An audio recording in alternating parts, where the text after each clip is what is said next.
In today's episode, I interview Janne Robinson, a poet, author, coach, all about truth. She shares her vulnerable story and how it led her to her truth. She shares why truth is her passion and why she loves helping people find theirs. This is an intimate and inspiring episode, so let's get going. Welcome to Healthy as a Mother, the podcast for becoming and being a mother, with your co-hosts, Dr. Leah Gordon and Dr. Morgan McDermott, two naturopathic doctors who get it.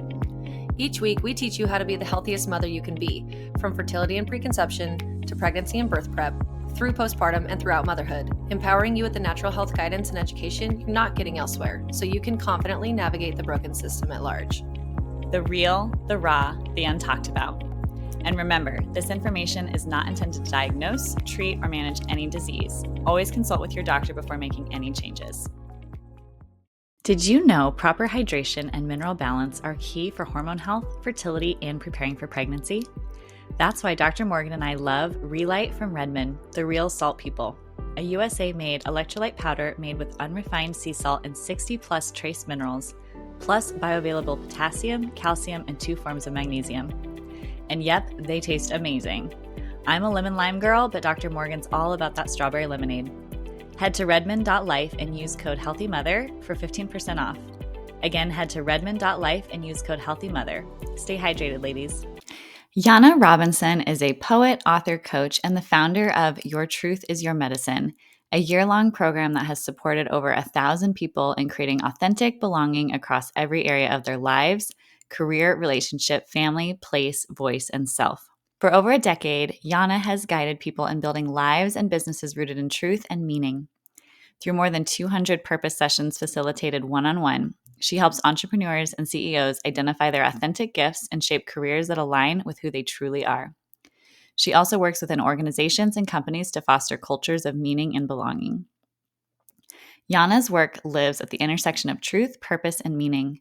Whether she's working with someone individually or speaking to thousands through her programs, her mission is to help people come home to themselves and build lives from that place. She is the author of 2 books of poetry with over 23,000 copies sold globally, and her work has been featured on The Today Show, in Women's Health Magazine, Sydney Morning Herald, Forbes, CBC, Huffington Post, and Inc. Business Magazine. Okay, Janne, thank you so much for joining me on the podcast. I can't wait to hear your story and just all of the wisdom and goodies that you have to share. Thank you for being here. I'm so excited to be here, and I've heard so many amazing things about you we have a mutual friend, Hannah, so it's been so good to connect and also get to know you and your work, and I'm excited to have a conversation. Yeah, amazing. So for those who don't know you, can you just tell us a little bit about your story? I love asking about stories and kind of why people do what they do and kind of what led them on this path to, their mission in the world. Can you just kind of tell us your story? Yes. I do many things, but being a storyteller and a writer was my very first medium. So yes, but I just need to warn you, I'm not a woman of a few words. So Really kind. That's why this is a podcast and not a just grab a coffee or a glass of water and lean back. So I've actually had a really beautiful reflection moment this week. And I don't know if you ever feel this too, where you look at your calendar and it's full of incredible conversations and interviews. I had an amazing speaking opportunity, one of the biggest ones in my career, show up this week. And wow, congrats. Thanks. Yeah. And sometimes I just have these moments where I'm like, none of this would exist if I didn't have this one moment 12 years ago. If I wouldn't have had the courage to bet on myself and the courage to make different choices than the ones and hard, scary, courageous choices. And it's interesting because every day, part of my work is being a coach. I sit with people and they tell me what they really want. And the thing is when we really want something for our lives, if we don't have the courage to take it seriously, we have to take it seriously. No one else around us are going to take our dreams or how we feel or the things that we want seriously. And I have had this fullness in my life that sometimes we're like, whoa, it's a lot, but it's beautiful. And none of it would even exist if I didn't have this moment. So I would love to share this moment because it's Yeah, I would love in that. my heart. And Yes. I think that we all have these, everybody has a hero's journey. I like to call it the heroine's journey because I'm a woman. Um, we have this hero's journey, this call to adventure when we hear that we might need to change a foundational part of our life. And um, mine kind of happened all at once. And it was 12 years ago. I'm Canadian. I was living in Edmonton, Alberta at the time. And it started with a feeling. And sometimes information shows itself in that way. And for me, the information that I got was just sort of this sadness and um, kind of like a dense feeling in my body. And it also showed up in I wanted to go back to sleep when I woke up. And I want to say that because so often when we think about vices and numbing and avoiding, we're like, cover that shit in wine, like eat Mm-hmm. pizza. There's these more obvious ways to avoid misalignment, and misalignment causes pain. And I felt it in like, I don't want to be awake because this iteration of my life I'm living doesn't contain me anymore. And I was bartending and serving. And as you shared and read, I'm an author and a poet, and I'm really creative. And none of those things. I also want to note that I believe that some people's genuine genius zone is working in the hospitality industry or being a real estate agent. It wasn't for me. And so every time I showed up to work, I really think I have a lot more to say than would you like a coffee refill? Yeah. And I felt this sadness of my life was passing me by, and I had these incredible gifts. Since I was in grade 3, I had short stories published, but no one around me was making it as an author. No one around me. Now I feel like we have the internet, so you can see more people succeeding at really random things. But 12 years ago, um, no one was there doing it. I didn't have anything no one around me. I was the first entrepreneur in my family. Um, and so I knew that I wanted to use my gifts. And I also really didn't like the minus 30 degrees Celsius winters. I am part Greek, and I never liked the environment. It was industrial. It was like an oil town. And it didn't work for me either, the city that I was living in. And sometimes we know what it is that we need to change and we avoid it for a period of time. But I had this moment, and it was 3:45 p.m. and I was sitting. I remember looking at the clock, and I remember what I was wearing. I was wearing this gray suit jacket from Aritzia, and I had a Americano from Starbucks on my desk, and I used to drink Americanos with 2 creams and 2 sugars, and it was all curdled and gross. And Elizabeth Gilbert has this line where she says, you can eat the shit sandwich of your life for so long until you can't eat the shit sandwich anymore. Yeah. And I, to this day, when I was a kid, I got sick off of like potato and leek soup. And to this day, I can't even look at a leek. And I feel this way about Americanos from Starbucks. It was like the smell and the moment. And I just went, I can't do this anymore. Yeah. I'm just completely off Starbucks now. Sorry, Starbucks. And Yeah.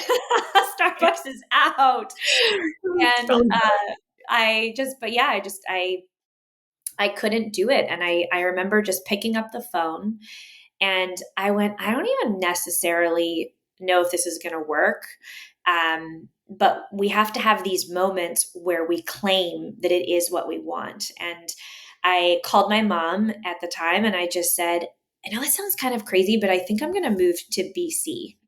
I really liked this idea of being a cabin, like living in the woods in a cabin as a writer, and like being Bon Iver. And I was like, I'm going to have a wood stove, and I'm going to chop wood, and I'm going to make all this art, and like every unoriginal artist in the world. But I was very romanticized. Later, yeah. it was a whole thing. I didn't even know how to use an axe. There was bears tearing the siding of this cabin. It was terrifying, and beautiful and terrifying. But I had this idea of being an artist, and it was enough to pull me a little bit. And I also just really wanted trees, and I wanted an ocean. And people think that sometimes our preferences around cities are shallow. And I'm like, no, your environment is such an indicator of how you feel. Your body's a big environment. You know this. And I love Louise Hay's work. And um, really what I was feeling at this moment in my life at 3:45 p.m. was I started to feel depressed. And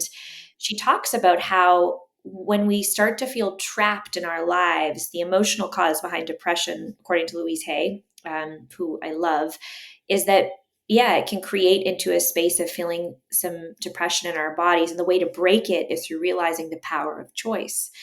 And she also says in her book that suicide, one step further, is that we are stopping seeing if there's any choices. It's just things are black or white. It's live Yeah. or die. Right. And meanwhile, we're on a highway and there's all these exits that are constantly flowing and we can choose to get off, but we start to forget that. We're like, I'm married. Guess what? There's divorce. I mean, please, it's good to go to couples therapy and try and make it work. I don't want to be a proposal, but like there are choices. Nothing really. You can sell a house, you can quit a job.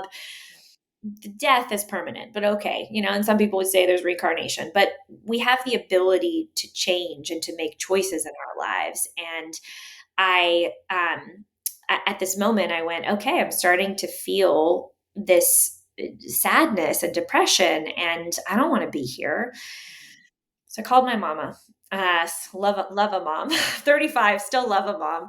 Uh, and I just said, yeah, I'm going to move. And um, I also want to note that 6 months prior to that moment, I had had a conversation with a incredible filmmaker and author, and she did plant the seed for me. And it took me 6 months. I had a bit of the information, but it took me a moment to really find my courage. And this is something that we miss, is that I think people sometimes have this, sometimes you can have a piece of awareness and you go make change, but sometimes you need to integrate. Actually, that integration is mature. You can go to a Tony Robbins event and blow up your whole life, but maybe you could sit with it for a week and do one thing at a time so you don't destabilize. Like, if you need to leave a relationship and a job, space it out a little bit. And so I had this conversation 6 months prior, and she's an Oscar qualified, Gemini nominated filmmaker, author, total badass, made a film on Everest. And she's my mom's friend, and we were kayaking on the Sunshine Coast 6 months before this moment. And I remember looking at her when we were kayaking and just going, how did you do it? Like, how did you pay your life and your bills as an artist, and like just the one single question sometimes can redirect, and to a degree, save feels too strong, and too visceral, but it feels like it redirected my whole life, this one question. It took 6 months to take action on it, but I said to her, like, how did you do it? And I love the power of story. That's why I'm sharing my story right now. I teach through story. And she shared her story with me. And she said, I was a journalist in Vancouver and I got tired of photographing trauma. My job was to photograph a plane crash or a car accident. And I wanted to tell different stories. And she heard about an expedition that happened in Canada. It was a sovereignty mission once a year where the military and the First Nations rangers go by snowmobile to the northernmost part of the Arctic and plant a flag. And she loved this. I don't know if you don't know this. When you get to the high Arctic, Western devices, everything freezes. It stops working. So, the military's, all of their fancy equipment was useless when you get to a certain place. And they needed the wisdom and the knowledge of the First Nation Rangers to get them the way. And she loved this merging of worlds. And so she called them and just said, I want to come. I want to come on the expedition and cover it. And they were like, who are you? And they hung up on her. And she called back and said, no, no, no, no. I want to come. I'll write a book. I'll do a feature article. I'll tell the story. And she ended up going on this expedition, and the National Film Board of Canada licensed it. She wrote a book called This Land, and it kickstarted her career as an adventure filmmaker. And she's went on Oscar qualified, like all of these amazing. Wow. Paramount just licensed her film. She spent 6 years walking across Canada. She still continues to inspire me as a woman and an artist. But I had this conversation with her where she shared her courage. And then she looked at me and she said, just change one thing. Sometimes you just have to change one thing. And so I thought of her and I was like, well, I'm just going to change the city that I live in. And I'm also going to start writing once I get to British Columbia. I didn't really know where. But I called my mom and I also said, can you ask Dee? I still needed jobs. I still needed to have a job and make money and have like a, I wasn't convinced I could really make it as an artist yet. So that came later. And so I said, if Dee has anyone who is a developer or if I could get a serving job. And as I'm on the phone, Leah, this woman walks into the show suite office. And I have to share this because not always when we claim the life that we want, does the universe really conspire to make it happen? But sometimes it does. Yeah. I've had both. Like I don't want to bullshit you guys. Like I had a business visa to live in the States and it was denied. So I was like, universe, what the fuck? But Yeah. in this moment, it transpired in my favor. And I had this beautiful moment of not serendipity. I believe it was choice. And I believe it was an encouragement to start walking in this direction and away from the misalignment and how that was feeling in my body and what that would have even created if I would have stayed longer in it. And I was at the show suite and this woman walked in and at this time I was actually waiting for $10,000. And I also want to name that sometimes when we go to make a change, a big change in our lives, we're waiting for some sort of shoe to drop. We're like, oh, just when that thing happens. And the developer I was working for hadn't paid me, and there was some commission stuff locked up in something. I don't even remember what it was. I never got the money, but it never happened. So also, if you're waiting, it just may never happen. But I had this moment where I remember this woman walked in and she wasn't, and also real quick, $10,000 was a lot of money at this point in my life. Yeah, absolutely. I was making like $30,000 at this point in my life. It was a lot. And this woman walked in and she wasn't a new person that was going to buy a condo. So I wasn't going to make commission off of her. She was my business partner at the time. It was her client.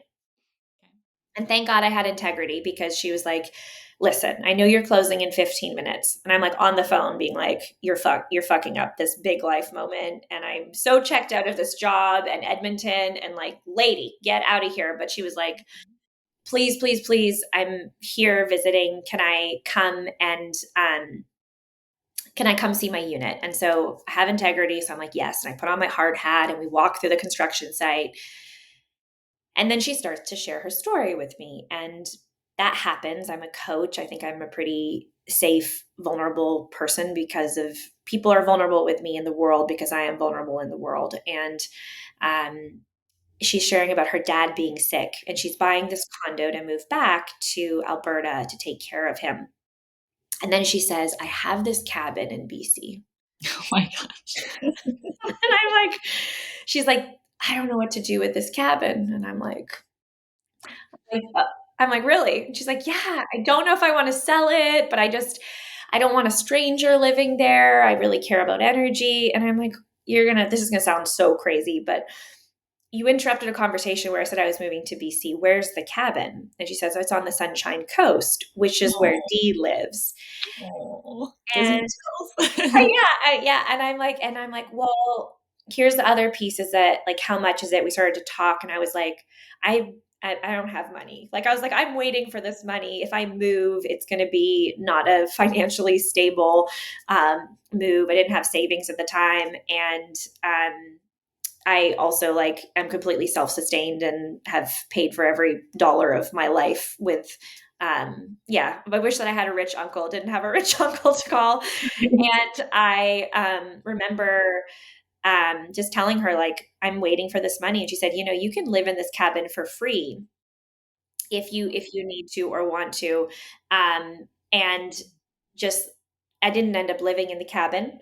I went and saw the cabin, but ended up falling in love with this other cabin that was by a creek, and there was a big skylight that came through, and it was on this beautiful land.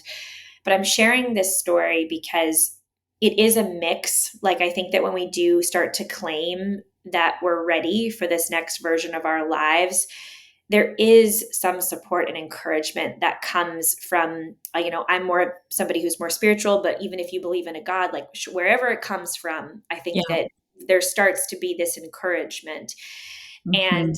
I completely agree. yes, and so I did it. I like put my life in my car, and I also just want to share that, and this is important and important to name as well. I feel like especially I want to just like say this because of where the world is at is, I actually, Leah, when my life was in my car and I was about to go, oh, I also got an internship with Dee. So I ended up getting, it was like $10 an hour, but I moved to the Sunshine Coast, and then she was like, you want to be an artist, so come learn from me. I still served, I still bartended. I had like 4 jobs to make it all happen. But as I was like dream life moving, I got pregnant. And I didn't want to be a mom. It was a very new relationship, and I spent a lot of time. I knew I could do this and be a mom because there are incredible mothers in my life that do both. And I know that is possible. It was not the person, it was not the time. And I chose to have an abortion. And so part of my hero's journey was not only not having financial support, but I literally had an abortion and alone and moving to this tiny cabin, middle of nowhere. It was like winter. And that was such a like a initiation full of, even though I knew I was at peace with my choice, so much emotion and just to go through it in this environment where I knew nobody on the Sunshine Coast. I wrote I wasn't planning to write about this, but I was laying in bed the week after, and this piece of writing poured out of me. And I want to share this because I teach and write truth, but up until this moment, I had done neither. I had written really cute, fluffy articles like the best teas for winter, and like people were reading my stuff, but it wasn't really. And this piece of writing poured out of me about my process in figuring out if I was going to have an abortion and all the neutrality and non neutrality. I had a doctor who told me to not do it and put his own opinion on me. I had family and friends that were neutral, not neutral. There was so much that came into making this choice. And I wanted to share it so that somebody else reading could have. And I also want to share, I also, so many women have come up to me at my book events. I published a book, and I've over and over heard from women the impact of this article being shared. And one of them is, I had a shamanic teacher who led me through like a conversation right before the abortion, because we don't know when the soul enters the body. And I didn't know if, I think that like souls look around and they like shop for us, and they're like, that looks a little messy, but it looks fun. Or like, like, ooh, that looks like, and they kind of look down. And so I had this conversation with, I sat in front of my wood stove, and I remember saying, I don't really know if you're in there, little soul, but like if you've arrived early, because sometimes I think when we have babies late too, it's like takes a little bit longer for them to arrive sometimes. Um, if you have arrived, I just wanted to say, like, thank you for choosing me. And this is really not the moment. And if you want to be born right now and you want to go find a different mom to do life with, I support that. Yeah. And if you want to wait and come back and, find me in the future and do this thing, I'd like love to be your mom then, but like this is not the moment. And Right. so I shared, I get emotional thinking about it. It's like I shared all of that. And it was really raw. I was actually really scared, Leah. I was like, what? It came out of me, and I didn't know if I was ever going to share it publicly. I sat with it. I integrated and sat with, and I think that truth like that is raw like that, it's good to integrate and sit with it. And so I spent a lot of time because I had a boyfriend at the time who like didn't show up at the abortion clinic for like, there's so many things. I didn't want to share it to hurt him or all these things. And so I ended up deciding to share it months and months later in this cabin because there was so much shame around abortion, and it was such a thing that happens all the time. And there was nothing that I had read like that. And it would have been helpful for me to have had it. So the article's called Aborting Shame, One Woman's Experience with an Abortion. And I published it on Elephant Journal.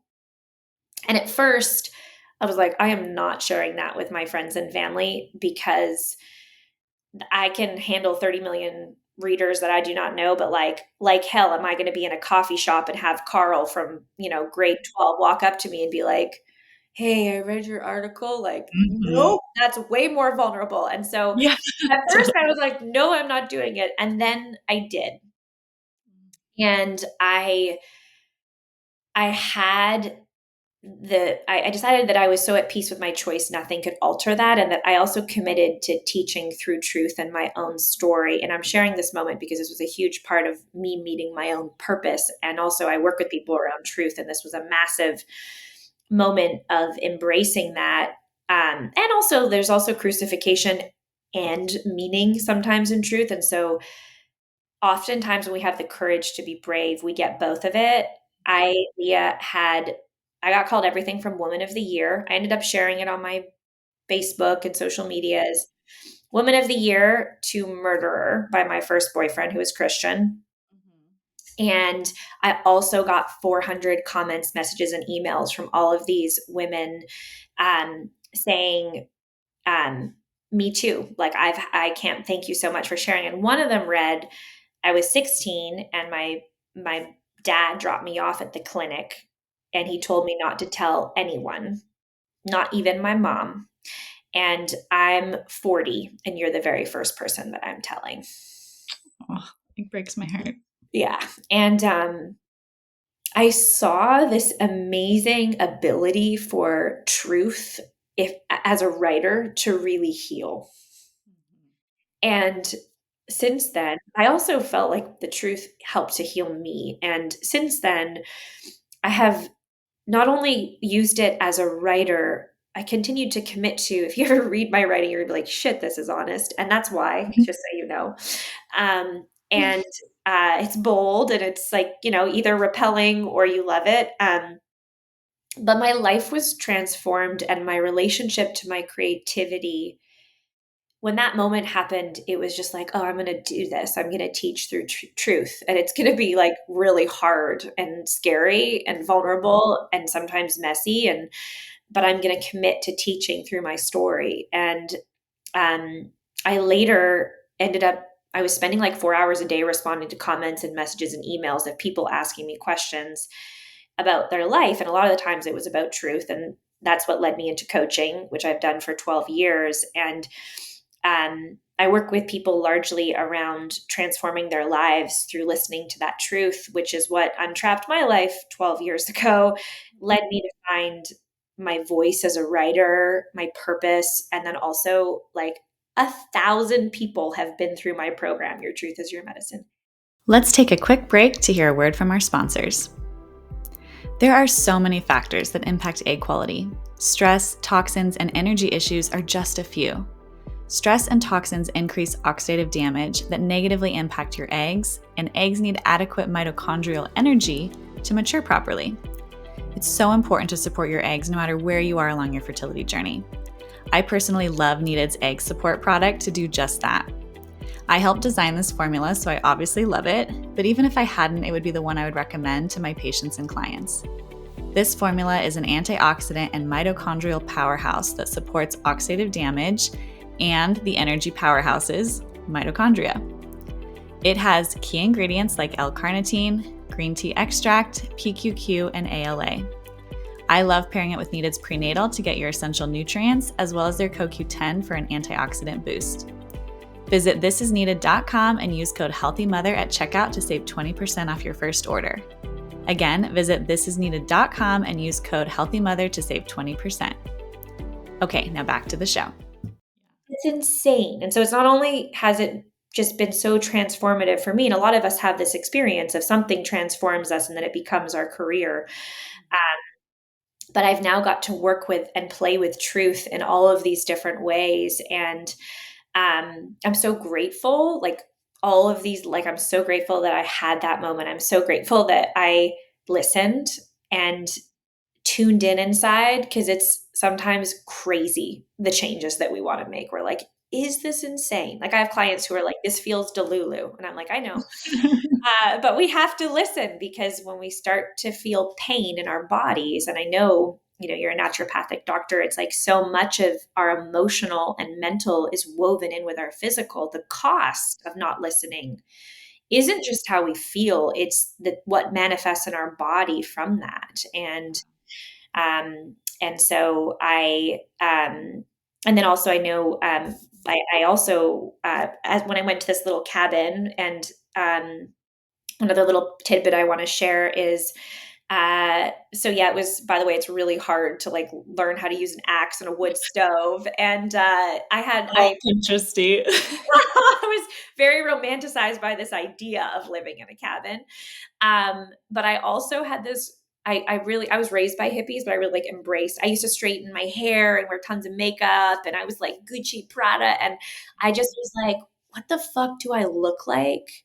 My hair's curly. Like, I wouldn't leave the house with my hair straight before. I also, in this phase of my life, was like, I'm going to look like what I look like. And I'm going Yeah. to be naked and do mirror work like Louise Hay and love this. And I also chose to go off birth control. So I know it's part of your work. And I actually had this really funny moment. So Sunshine Coast is full of like hippies, artists, like lots of really amazing artists live out there, and then like draft dodgers and like whole combo. But I met this woman, and as I was in the cabin, she was like, yeah, like I went off birth control. And she's like, lately, like when I pee in the woods, I can like feel the earth. I'm like connected to the earth again.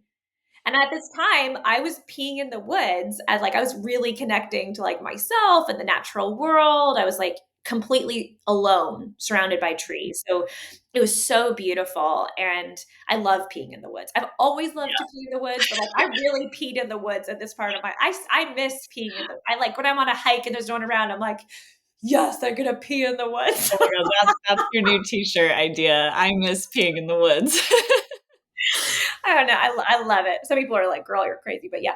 But anyways, I decided to go off birth control. And because of partially literally what that woman said to me, I was like, I want to feel the earth and feel connected again to like the rhythms and my body. And birth control is like the devil. It's like, you think you like a man, go off birth control, you won't like him anymore. And it's just all kinds of things. You are much more educated on the medical science of that. I'm just mad at it. Yeah. And so I had also this comeback into my body, my cells. I had a conversation earlier today, and a woman was saying that like part of our hormonal connection to our body is that there's like truth to it that informs us. That if Yes. we're numbed down and we're like, oh, I'm always pregnant because our body's flushed full of hormones, it's like very similar to just drinking wine all the time. Or I don't know, would you agree? Yeah, well, so my whole interpretation is that symptoms are the intelligence of your body, and that is how our body talks to us. It says, I'm good, I'm happy. So you have energy and you feel good in your body, or something's misaligned. And so I have a gut problem, or I have a mood issue, or like you said, you wake up and you don't want to wake up. It's like whether you have a hormonal problem or whatever you're experiencing, to me, that's the language of our body. And conventional medicine has been taught to just suppress it and cover it up with medications. And birth control is the same in that regard. It's like, oh, you have painful periods, you have irregular periods, you have acne, you have whatever. Let's just suppress it. The analogy that I like to use is a fire alarm. If you have a fire in your body and the alarm is going off, those are your symptoms. When we use birth control, that's just like unplugging the fire alarm. It's like, great, we've silenced this annoying thing, but you haven't dealt with the fire. And there's wisdom in the fire. There's wisdom in listening to what that means. And I think that's what you mean, like coming back to yourself and connecting with that, because we're meant to be in our natural way and ask the questions, how are you doing? And how can I shift and change to be more in alignment so that your natural state is actually healthy and feeling well versus medicating it to be well. You know what I mean? Yes. Yeah.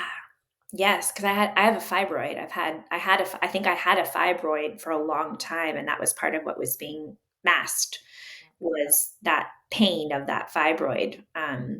Yes, very much well said. Right? Me over here, I'm like, birth control is the devil, and you're like, I love it. yeah, this I love it.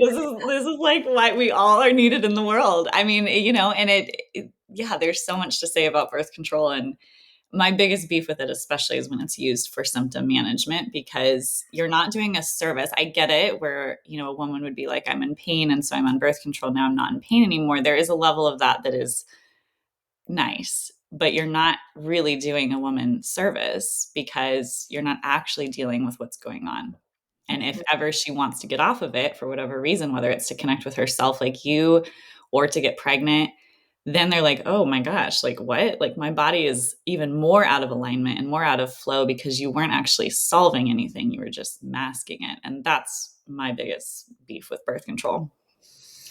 Yeah, I agree. And I've thought about going back on it at points in my journey with healing my hormones because it's like the easy band-aid, and that's also a part of my work is like, there's always easy, if you're mad at your husband, you can drink 3 glasses of wine, you're a little less mad at him. But like, do we actually, what's the payoff of band-aiding these things, both physically and emotionally? And yeah, and I'm so also very intense to like do that at the same time as everything else. There was like I was very extreme with all the things that I went through.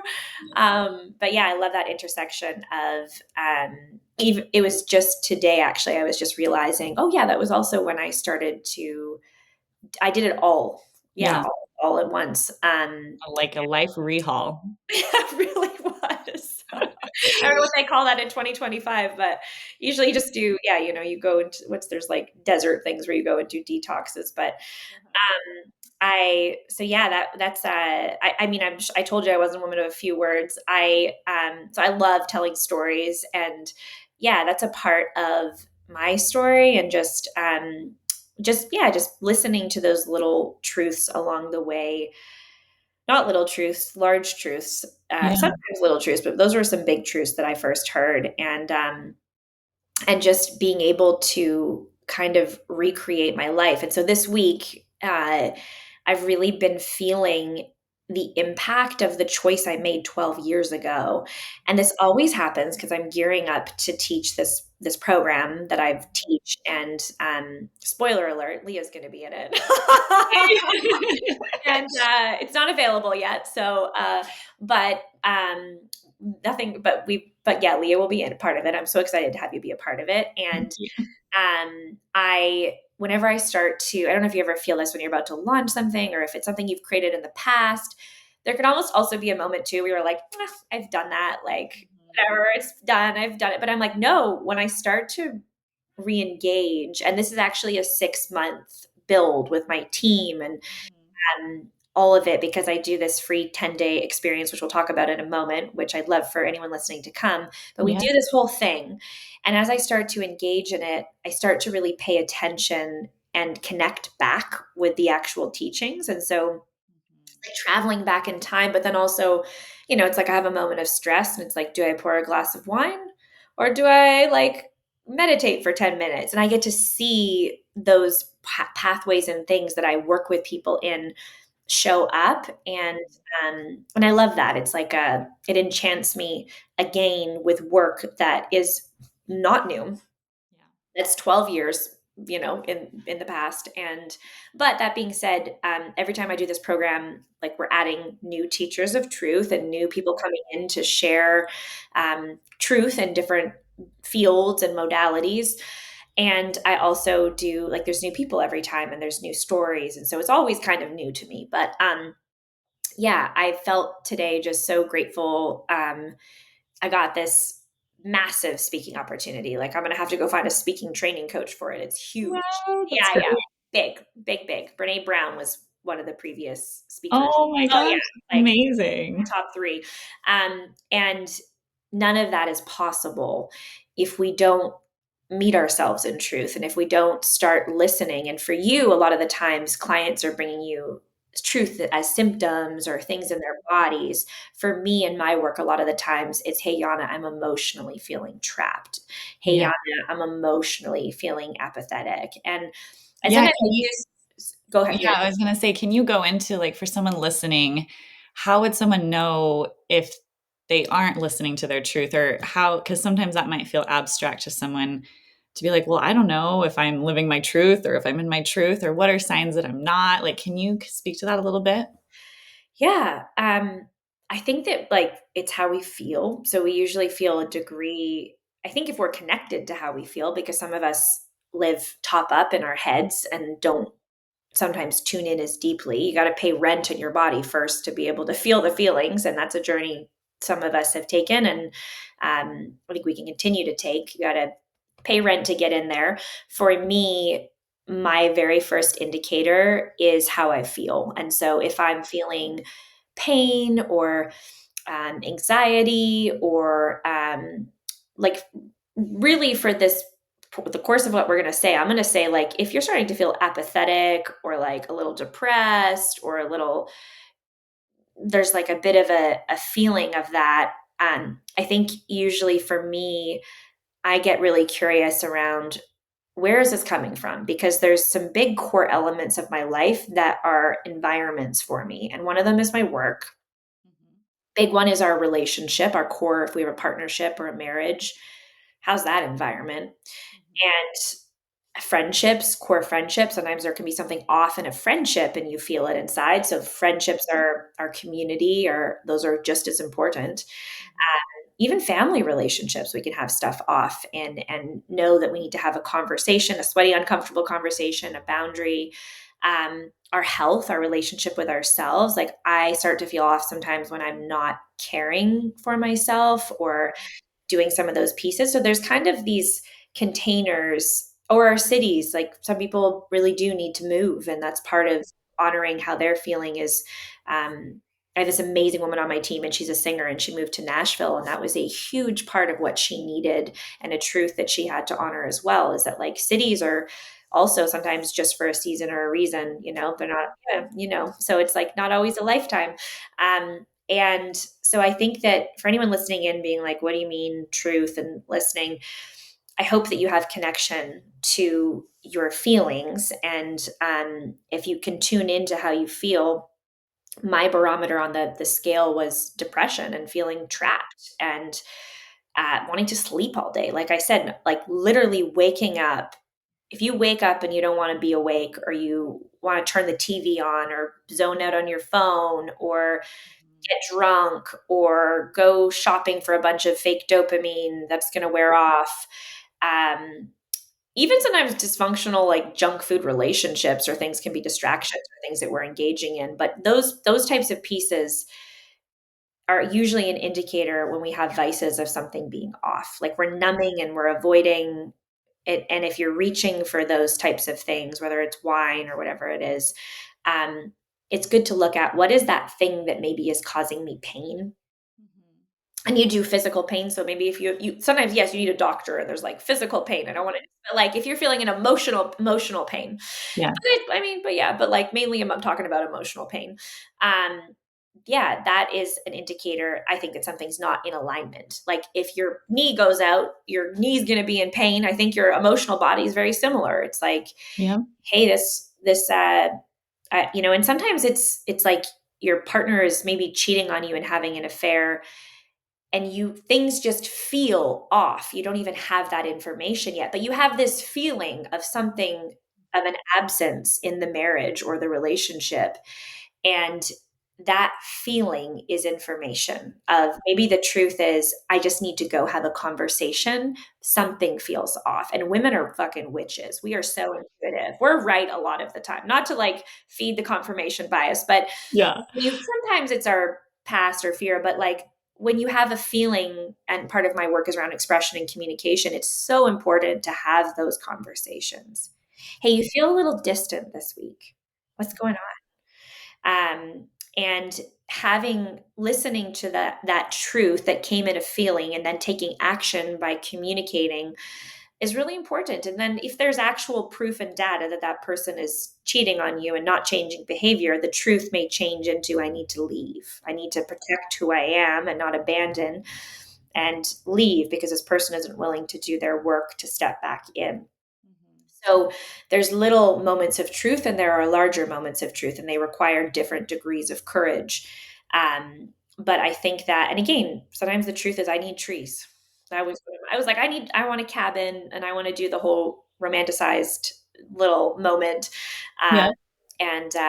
Yeah, did I answer that one? Yeah, I love it. That was great. Gosh, I just feel like, could you imagine how different our world would be if instead of all of the indoctrination in school that kids learn over and over again, we are taught to have conscious communication and we're taught to connect with our bodies and we're taught to look into our own inner truth. Could you imagine like what the world would be like? I just think about that because almost everything I teach and a lot of the things that probably you teach, no one learns ever unless you have a really conscious mentor or a parent or somebody like that.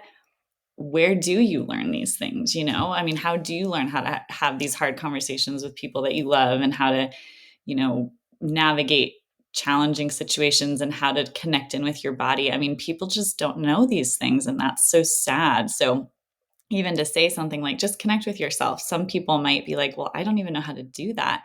Do you have a simple practice that you recommend for clients, maybe if they're kind of new on this journey to connect with themselves? Like, is it a meditation? Is it the stuff with Louise Hay? Which, by the way, before you answer, I love that you have such a connection with Louise Hay. For anyone who doesn't know, she's amazing. You should go look her up. I actually got the privilege of meeting her when I was deciding which naturopathic medical school to go to. I was living in Washington at the time and I was going to go to the school up in Washington, but my brother was living in San Diego and he's like, you should just come check it out. It was a new school, so I was a little apprehensive, but my husband was really struggling with the weather in Washington. So I came down, and the one day that I went to visit Bastyr, the school that I went to, Louise Hay was there giving a talk. And I had never met her. I didn't know anything about her. And I was just like, who is this woman? And we got a free book, like a signed book from her. And I read it and she changed my life as well. I did all the mirror work. That was kind of my first introduction into, manifesting and just creating this dream life and checking in with my body and seeing how I feel. And I've had my own health healing journey for a long time, but she was pivotal in my journey too. So that's really fun that we both have that in our journeys. So what a special woman. Yes, You Can Heal Your Life. For people who aren't watching the video, her book, You Can Heal Your Life, is amazing. She was one of the first self-help book editors. The Hay House, if anyone's seen anything published by them, was her creation. So she's this very special soul. Obviously, is no longer with us earthside, but just amazing that we both have her in our journey. How special. Because she lived here too. I know. Yeah, I love that you met her. She got acupuncture in the same building as me when she was alive, and I had my acupuncturist would be like, Louise Hay comes here, and I'd be like, oh, just like bask in her energy. Yeah, this is one of my Bibles. This and animal speak, because I have a mom who's like totally into shamanism. I was like raised. I'd see like a grasshopper. She'd be like, "Look up grasshopper." So I like those are the two books on my desk that I use all the time. And for those of you that are also listening, you can look up like she has like the potential emotional piece behind something physical, and it's really interesting. Like if you're losing your sight, it could be like, is there something that you don't want to see in your life? So she kind of just sparks some questions of curiosity around. And then the using the affirmations is actually neuroscience. Everyone's like, it's so woo. I'm like, no, it's neuroscience. So yeah, she was and I think continues to be a pillar in bridging those pieces. So yeah, I really, really love her work. So that brings me back to, I know one of her practices is mirror work, sitting in front of a mirror. So for you, for clients or for anybody who's like, I just don't know how to check in with myself or how to even know if I'm happy or not, do you have an exercise or a practice that you recommend?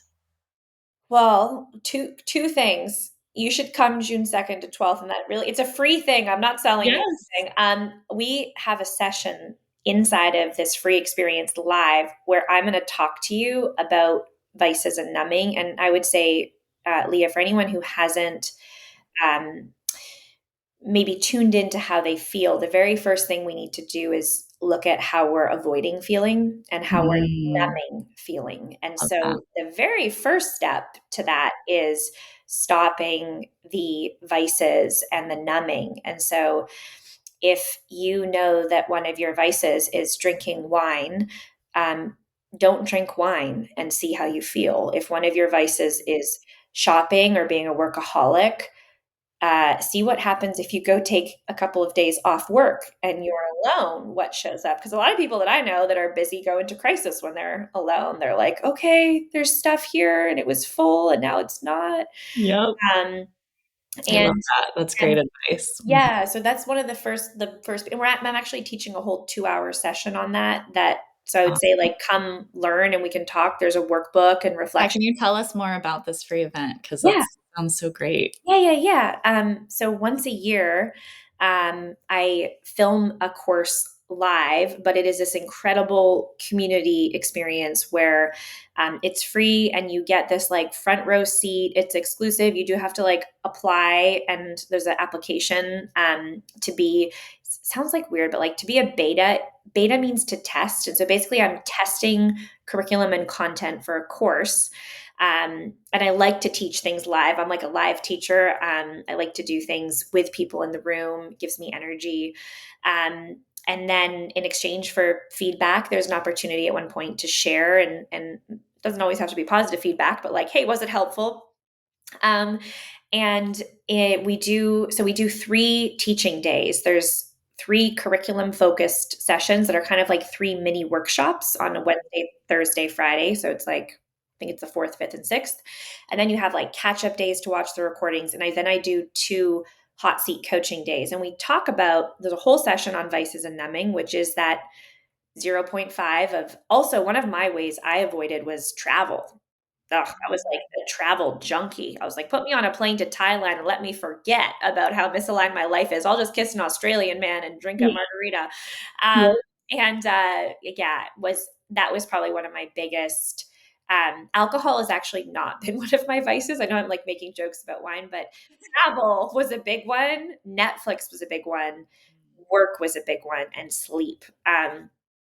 I bartended for a long time, so I saw alcoholism a lot. So it always really turned me off. I'm really grateful that wasn't one of my own vices. But when it comes to, so yeah, we talk about vices and numbing in one session. We also do a whole conversation on integrity and agreements, because a lot of the time, that's also a great way to check in with our relationship with ourselves, is our follow through with some of those pieces. And um, getting ready to make changes or choices in your life requires confidence and courage. And if you're constantly breaking your word to yourself, that breaks trust.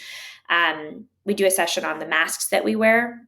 And we often think that the masks are helping or protecting, but they're often hurting, because connection requires authenticity and you to bring that you to those parts of your life. It's, I think, one of the saddest things, and one of the things I say constantly is like, there is only one you.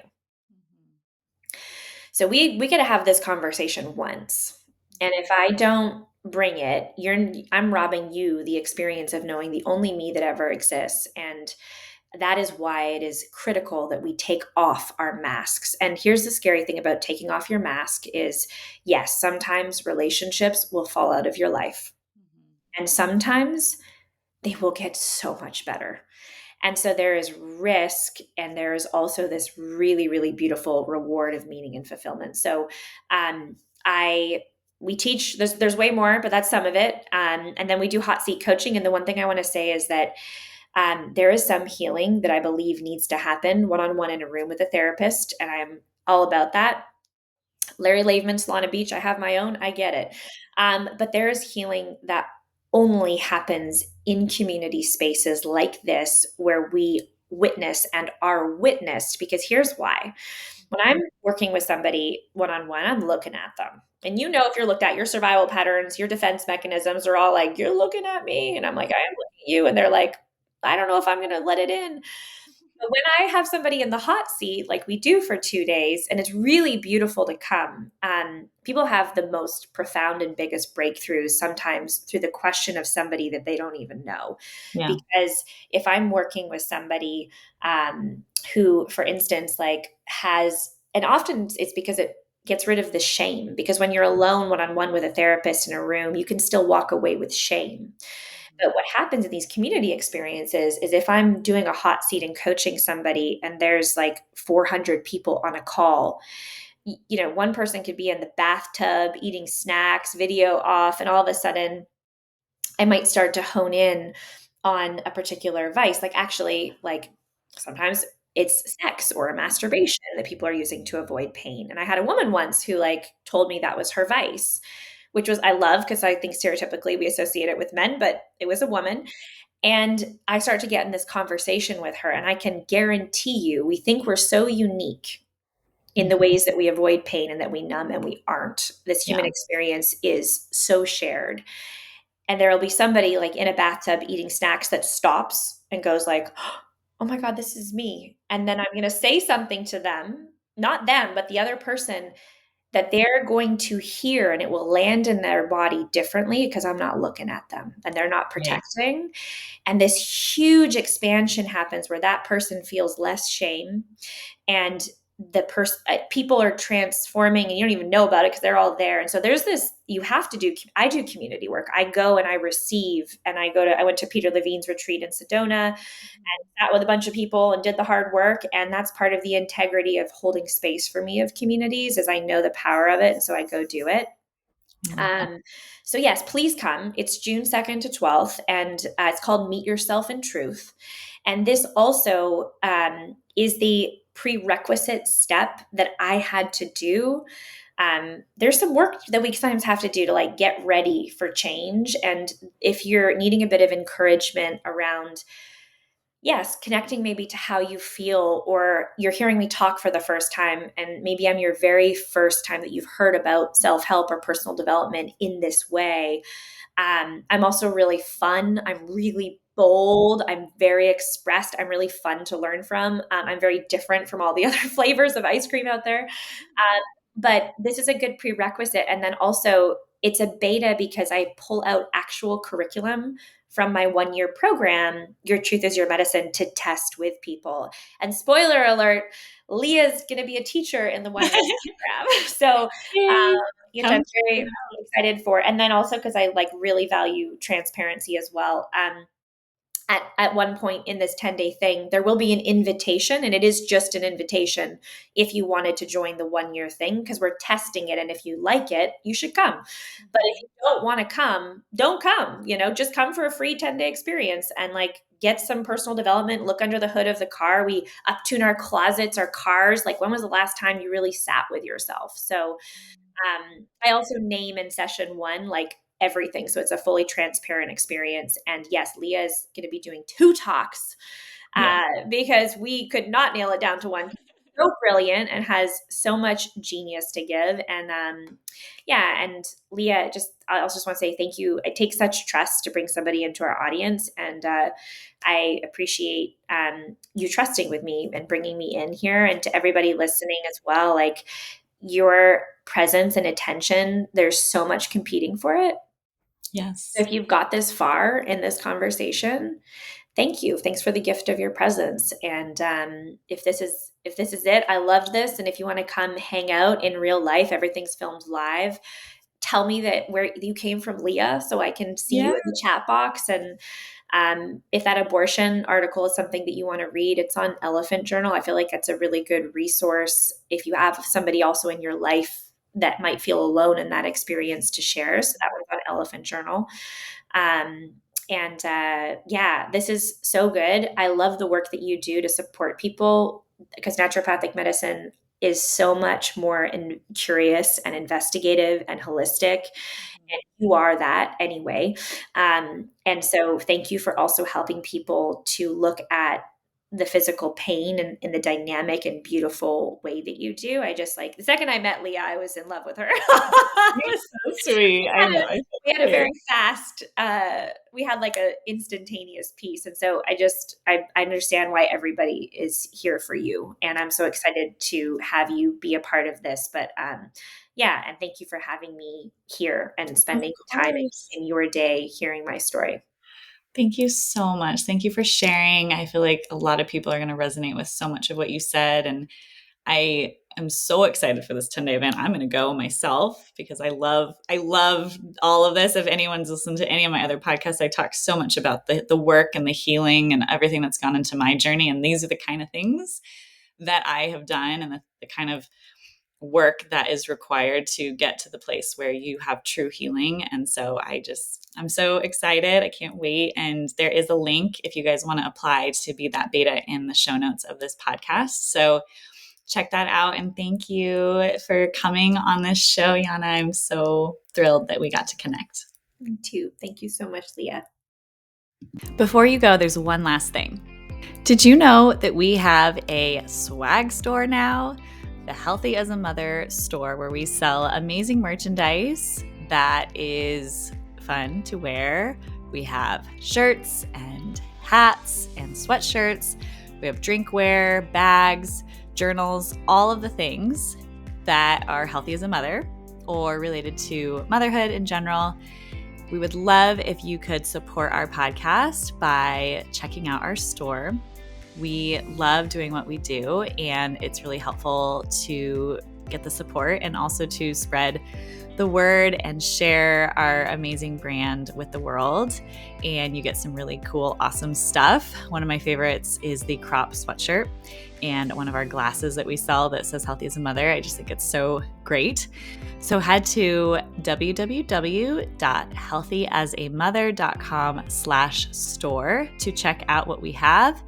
Again, that is healthyasamother.com/store. And we are absolutely open to feedback. If there's something you would like to see that is not at the store, we can make a lot of different things there. So head over there, check it out, and we would love to see you sporting some Healthy as a Mother gear. And if you take a picture of yourself on Instagram, definitely tag Dr. Morgan and I, and we will be sure to share. Again, that is healthyasamother.com/store to check out our merchandise. Thanks for listening to this episode of the Healthy as a Mother podcast. In order for others to hear this information, please leave a review with Apple Podcasts, subscribe, and send to a friend who could benefit from this content. We're so excited to share more on becoming and being a mother next time. And please remember that the ideas and views of this podcast are for informational purposes only and are not intended to serve as a substitute for medical care of any kind, including the diagnosis or treatment of any illness or disease. Consult with your provider before integrating this information into your own care plan. And remember, a healthier future starts now, and it starts with you.